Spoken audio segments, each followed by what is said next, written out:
mean, definitely a better defensive second half. I think we stayed in the game just by winning the possession game.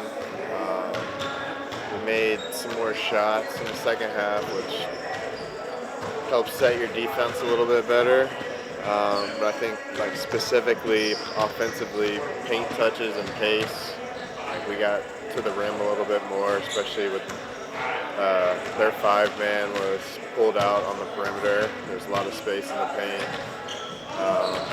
And then defensively, like switching, forcing them into tough shots and getting rebounds and going. What's kind of the collective mentality that's required to stay in a game when you're down 20?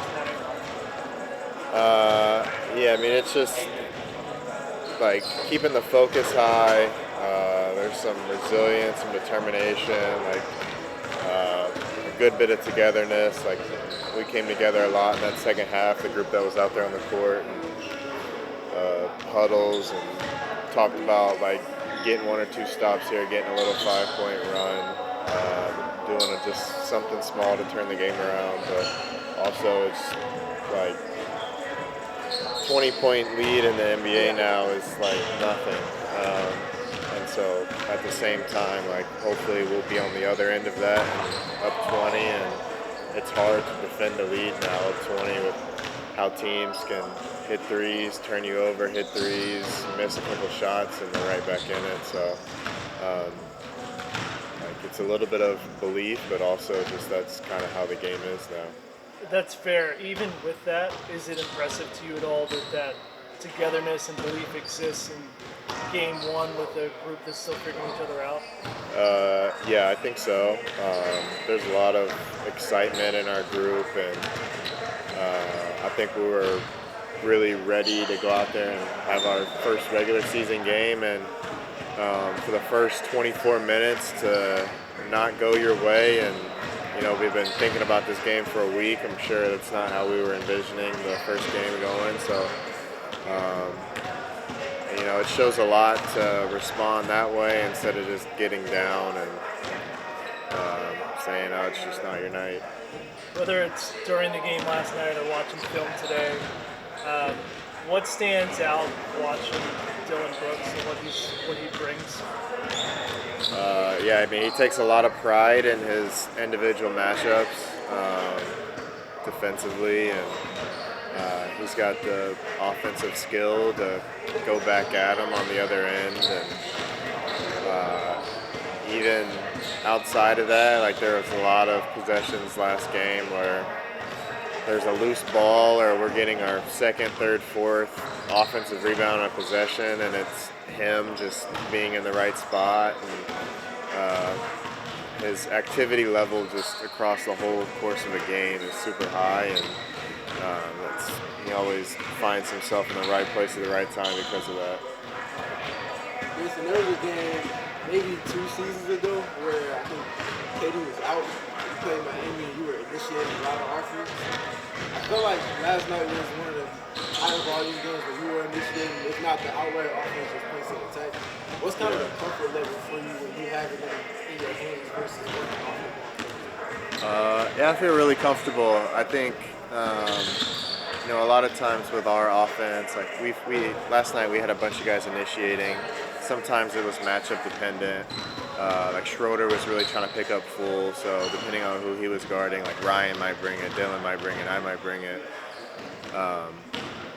But I mean, with our offense, it's just we're getting to that first action, and the first action isn't just the play.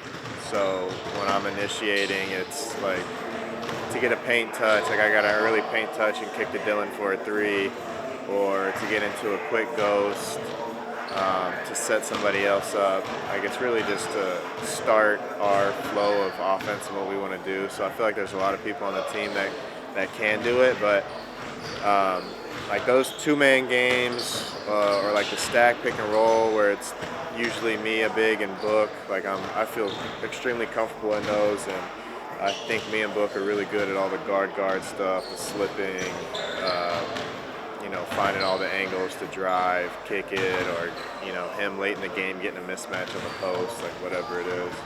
I was going to ask you about that latter one, just you and Book being interchangeable and stack or Spain. Have you had conversations with him about just kind of in both roles, what he looks at and what you look at, and how y'all kind of combine the IQ in that?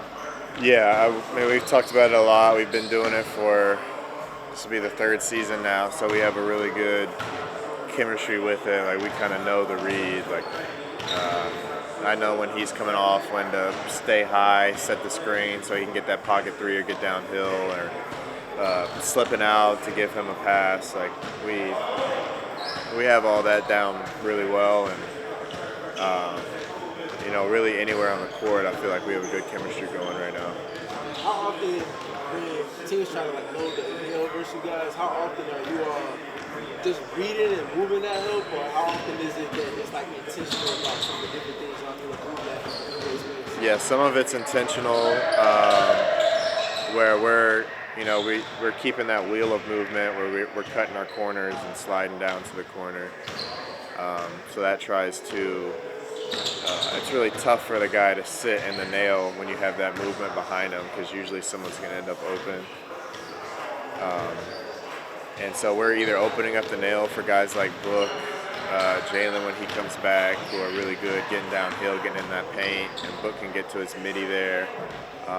Or if they stay, it's a very clear read on who's going to be open on the wing.